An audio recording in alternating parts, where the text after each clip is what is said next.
మాకు పట్టాలు ఇవ్వండి అంటే మనకి ధరలు ఇవ్వడానికి వీలు పడలేదు. కానీ ఇప్పుడు దీంట్లో కూడా అంతకుముందు మనకి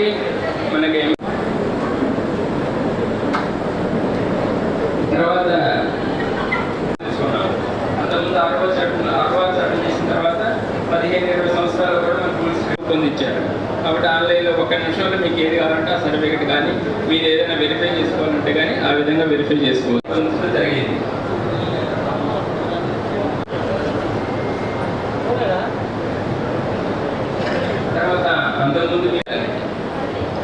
తర్వాత అంతకుముందు ఏముంది, ప్రతిదానికి కూడా చిన్న వాటికి కూడా కలెక్టర్ గారు దాకపోయాయి. మీకు ఇబ్బంది అయ్యేది ఎక్కడుందంటే కలెక్టర్ గారి దగ్గర ఉందనేవాళ్ళు. తహసీల్దార్కి ఎక్కువ పవర్స్ లేవు. కానీ ఇప్పుడు ఈ విషయంలో ఈ చట్టంలో అధికార వికేంద్రీకరణ మాక్లూరు మండలంలో ఏర్పాటు చేసిన కొత్త ఆర్ఓఆర్ చట్టం మీద అవగాహన సదస్సుకి విచ్చేసిన ఏసీ రెవెన్యూ గారికి, ఆర్డీఓ గారికి, తహసీల్దార్ గారికి, ప్యాక్స్ చైర్పర్సన్స్, ఏఎంసీ చైర్పర్సన్ గారు, ఇక్కడికి విచ్చేసిన రైతులు, మహిళలు అందరికీ నమస్కారాలు. సో మీకు ఏసీ రెవెన్యూ గారు ఎక్స్ప్లెయిన్ చేశారు. సో దీంట్లో ఏదైతే కొత్త ఆర్ఓఆర్ చట్టం వచ్చిందో, సో ప్రీవియస్ చట్టానికి దీనికి మెయిన్ డిఫరెన్సెస్ మనకి ఫస్ట్ ఈ చట్టంలో అంటే ప్రీవియస్గా మనకి పాత చట్టంలో ఏవైనా ఆన్లైన్లో ఇబ్బందులు ఉంటే అంటే మనకి ఎక్స్టెంట్ తక్కువ నమోదైంది, అదర్వైజ్ మాకు టోటల్ ఎక్స్టెంట్ మిస్ అయింది, ఇలాంటి ఇష్యూస్ ఉంటే మనకి పాత చట్టంలో స్టాట్యూటరీగా ఆ అప్లికేషన్స్ తీసుకొని డిస్పోజ్ చేసే ఫెసిలిటీ లేదు. బట్ ఈ కొత్త చట్టంలో ఏమంటే మనకి అప్లికేషన్స్ ఆన్లైన్లో ఏమైనా రైతులకి సంబంధించిన గ్రీవెన్సెస్ ఉంటే వాటికి సంబంధించిన అప్లికేషన్స్ తీసుకోవడము, అదేవిధంగా వాటిని ఏ విధంగా డిస్పోజ్ చేయాలి, అంటే గ్రీవెన్స్ బట్టి ఏ గ్రీవెన్స్ ఏ లెవెల్లో అంటే ఆర్డీఓ ఎలాంటివి డిస్పోజ్ చేయాలి, తహసీల్దార్ ఎటువంటి గ్రీవెన్సెస్ డిస్పోజ్ చేయాలి, కలెక్టర్ లెవెల్లో ఎటువంటి గ్రీవెన్సెస్ డిస్పోజ్ చేయాలి అనేది కాంపిటెంట్ అథారిటీ కూడా ఈ యాక్ట్లో మనకి మెన్షన్ చేయడం జరిగింది. సో దీంట్లో కూడా మనకి ఇచ్చిన గ్రీవెన్సెస్ ఏదైతే మనకి మే జూన్ మాసాల్లో మనకి విలేజ్ లెవెల్లో కూడా రైతు సదస్సులు ఏర్పాటు చేయడం జరుగుతుంది. అక్కడ ఇచ్చిన అప్లికేషన్లు కానీ ఆన్లైన్లో ఇచ్చిన అప్లికేషన్స్ కానీ మనకి తహసీల్దార్స్ వాళ్ళు నోటీసెస్ ఇవ్వడం జరుగుతుంది. అంటే కాంపిటెంట్ అథారిటీ ప్రకారంగా నోటీసులు ఇచ్చిన 60 రోజుల్లోగా అప్లికేషన్ అనేది డిస్పోజ్ చేయడం జరుగుతుంది. సో ఇంట్రెస్టెడ్ పార్టీస్ అందరికి కూడా అంటే ఎవరైతే రైతు అప్లికేషన్ పెట్టారో ఆ రైతుతో పాటు ఇంట్రెస్టెడ్ పార్టీస్ ఎవరున్నారో వాళ్ళకి మనకి నోటీసులు ఇచ్చి 60 రోజుల్లోగా అప్లికేషన్స్ అన్నీ కూడా డిస్పోజ్ చేయడం జరుగుతుంది. అదేవిధంగా మనకి కొత్త చట్టంలో 2 అంచెల అపీల్ వ్యవస్థ అనేది ఇంట్రడ్యూస్ చేశారు.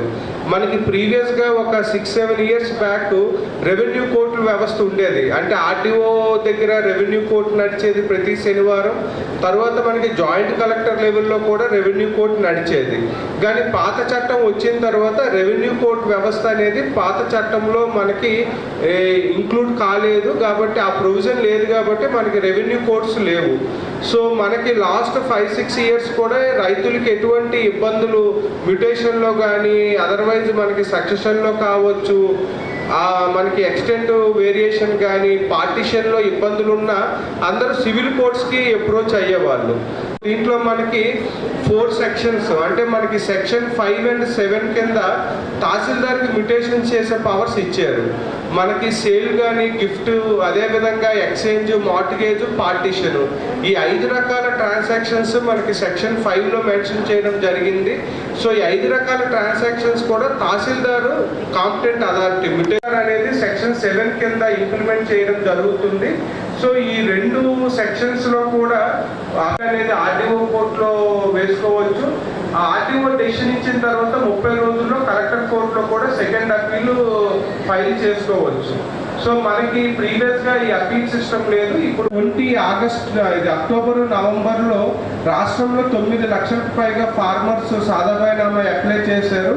బట్ పాత చట్టంలో సాదాబాయినామాలు క్రమబద్ధంగా హైకోర్టులో ఆ కేసు అనేది స్టేటస్ ఆర్డర్ ఏదైతే ఉందో అది లిఫ్ట్ అయిన తర్వాత చేసే ప్రొవిజన్ కూడా సెక్షన్ 8లో పొందుపరిచారు. అసైన్మెంట్తో పాటు మనకి కోర్టు డిగ్రీ ఇంప్లిమెంటేషన్ కానీ ఓఆర్సీ ఇష్యూ చేయడము 38 ఆర్డీఓకి మ్యూటేషన్ చేసే పవర్స్ ఉంటాయి. సో ఈ సెక్షన్ 6 and 8లో ఏమైనా ఫార్మర్స్ ఒకవేళ మాకు అన్యాయం జరిగింది అనుకుంటే ఫస్ట్ అపీల్ అనేది కలెక్టర్ లెవెల్లో అంటే కలెక్టర్ కోర్టులో ఫైల్ ఫైల్ చేసుకోవచ్చు. ఎప్పుడైతే మ్యూటేషన్ అయిన 60 రోజుల్లోగా ఫస్ట్ అపీల్ కలెక్టర్ కోర్టులో కలెక్టర్ డెసిషన్ ఇచ్చిన తర్వాత వితిన్ 30 days లో సెకండ్ అపీల్ ల్యాండ్ ట్రిబ్యునల్ లో ఫైల్ చేసుకోవచ్చు. సో ఈ రెండంచెల అపీల్ వ్యవస్థ అనేది ఈ చట్టంలో కొత్తగా ఇంట్రడ్యూస్ చేశారు. మీకు ఎలా సంక్రమించింది ఈ డీటెయిల్స్ మాత్రమే ఉంటాయి. సో ఇప్పుడు ఈ కొత్త చట్టంలో సర్వే మ్యాప్ కూడా ఇంక్లూడ్ చేసుకునే ప్రొవిజన్ ఇచ్చారు. సో ఎవరైనా ఫార్మర్స్ లైసెన్స్డ్ సర్వేయర్స్ తో సర్వే చేయించి ఆ మ్యాప్ తహసీల్ ఆఫీస్ లో సబ్మిట్ చేస్తే తహసీల్దార్ గారు ఆ మ్యాప్ ఒకసారి వెరిఫై చేసి అది జెన్యూన్ అని వస్తే సో ఆ మ్యాప్ ని మనకి పట్టా పాస్బుక్ లో అటాచ్ చేయడం జరుగుతుంది. బట్ ఈ చట్టంలో ఏమంటే గవర్నమెంట్ ఆ సర్వే నెంబరు ఎక్స్టెంట్ అవంతా కూడా మనకి క్లారిటీ కూడా ఒక మార్పుల రిజిస్టర్ అనేది December 31st ఎవ్రీ ఇయర్ కూడా ఆన్లైన్లో ఒక ప్రింట్అవుట్ తీసుకొని హార్డ్ కాపీస్ అనేది తహసీల్ ఆఫీస్లో మెయింటైన్ చేస్తారు. అదేవిధంగా ఆ విలేజ్లో ఉన్న గవర్నమెంట్ ల్యాండ్స్కి సంబంధించి కూడా ఒక రిజిస్టర్ అనేది మెయింటైన్ చేయడం జరుగుతుంది. సో మనకి పాత చట్టంలో ఈ రికార్డ్స్ మెయింటైన్ చేయాలి అనేది యాక్ట్లో మెన్షన్ చేయలేదు. బట్ ఇప్పుడు కొత్త చట్టంలో ఈ రికార్డ్స్ అనేది స్టాట్యూటరీగా మెయింటైన్ చేసే విధంగా ఈ ప్రొవిజన్ అనేది ఇవ్వడం జరిగింది. సో అదేవిధంగా మనకి కొత్త చట్టంలో ప్రతి సమస్యను కూడా ఏ లెవెల్లో డిస్పోజ్ అవ్వాలి, ఎంత కాలంలో డిస్పోజ్ అవ్వాలి అనేది కూడా time limit and competent authority కూడా మెన్షన్ చేయడం జరిగింది. సో ఇవన్నీ కూడా మనకి కొత్త చట్టంలో ఏవైతే పాత చట్టంలో రైతులు కొన్ని సమస్యలు ఫేస్ చేస్తున్నారో వాటిని రిజాల్వ్ చేయాలనే ఉద్దేశంతో ఈ కొత్త చట్టంలో ఈ ప్రొవిజన్స్ అన్ని కూడా ఇన్కార్పొరేట్ చేయడం జరిగింది.